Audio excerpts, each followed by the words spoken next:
بسم اللہ الرحمن الرحیم۔ السلام علیکم ناظرین، میں ہوں عام شہری عارف حمید بھٹی، آج مختلف اور اہم ترین خبروں کے ساتھ۔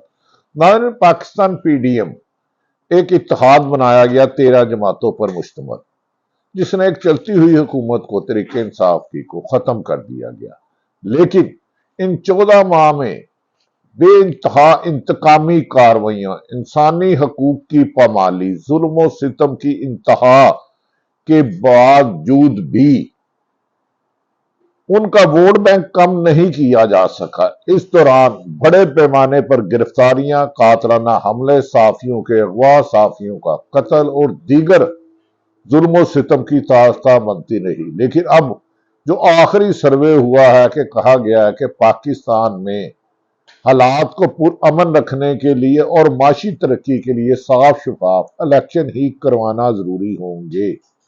جو تحریک انصاف کو توڑنے آئے تھے، پی ڈی ایم آج کل ٹوٹ پھوٹ کا شکار ہو چکی ہے۔ پیپلز پارٹی اور نون لیگ مد مقابل ایک دوسرے پر سنگین الزامات دھاندلی سمیت لگا رہے ہیں۔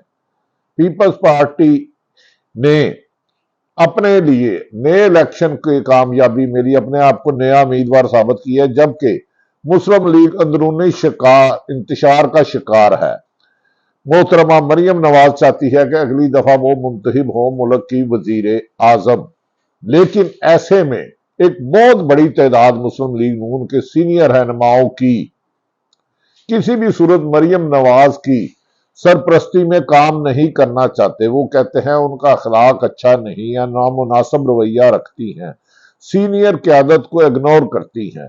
چند دن پہلے یہ سوشل میڈیا پر مختلف نیشنل میڈیا پر خبریں گردش کر رہی تھی کہ شاہدہ خان عباسی جو سابق وزیر اعظم ہے، مسلم لیگ نون کے سینئر وائس پریزیڈنٹ تھے، اور مفتاح اسماعیل جو سابق وزیر خزانہ ہیں، ان کو پارٹی سے نکال دیا گیا۔ اس سلسلے میں پاکستان مسلم لیگ نون کے صدر اور وزیر اعظم شہباز شریف نے کہا تھا کہ اسحاق ڈار پر تنقید کرنے والے کسی بھی رہنما کو عہدہ نہیں ملے گا۔ جس سلسلے میں آج لندن میں پاکستان سے علاج کی غرض سے آئے ہوئے سابق وزیر اعظم نواز شریف سے سابق وزیر اعظم پاکستان مسلم لیگ نون کے رہنما شاہدہ خان عباسی گلے شکوے ختم کرنے آئے ہیں۔ یہ ایسا ہے کہ آپس میں کام کرنا نہیں چاہتے، لیکن تحریک انصاف کے چیئرمین کا خوف 13 جماعتیں جو ماضی میں ایک دوسرے کی بدترین دشمن تھی، اسے ختم کرتے کرتے اپنی پی ڈی ایم کو ختم کرنے کے قریب آ چکے ہیں۔ ناظرین، دوسری طرف حکومت نے ہر ممکن ان 14 ماہ میں کوشش کی کہ حق کی آواز کو، سچ کو دبایا جا سکے، جھوٹ کا پروپیگنڈا کیا جائے، میڈیا پر بدترین پابندیاں لگائی گئی، صحافیوں پر نہ نظر آنے والی سختیاں آئی گئی، لیکن اس کے باوجود بھی پی ڈی ایم کی جماعتیں مسلم لیگ نون اور پیپلز پارٹی عوامی حمایت سے دور ہوتی رہی، تنہا ہوتی رہی، اور اگر الیکشن کسی بھی صورت میں ہوتے ہیں تو ان کا جیتنا بظاہر مشکل ہی نہیں ناممکن لگتا ہے۔ ایسے میں پی ڈی ایم کی جماعتوں نے اپنی مخالف سیاسی جماعت کو ختم کرنے کے لیے تحریک انصاف کے لیڈروں کے لیے ملٹری کوڈ میں کیس چلانے کا اعلان کیا، لیکن الٹا یہ ان کے لیے گلے کی ہڈی بن گیا، اور پی ڈی ایم سخت پریشان ہیں کہ اگر یہ وکلا باہر آ گئے تو وکلا کو ایک ہی وقت میں پورے ملک میں مارنا، پیٹنا، گرفتار کرنا ناممکن ہو جائے گا۔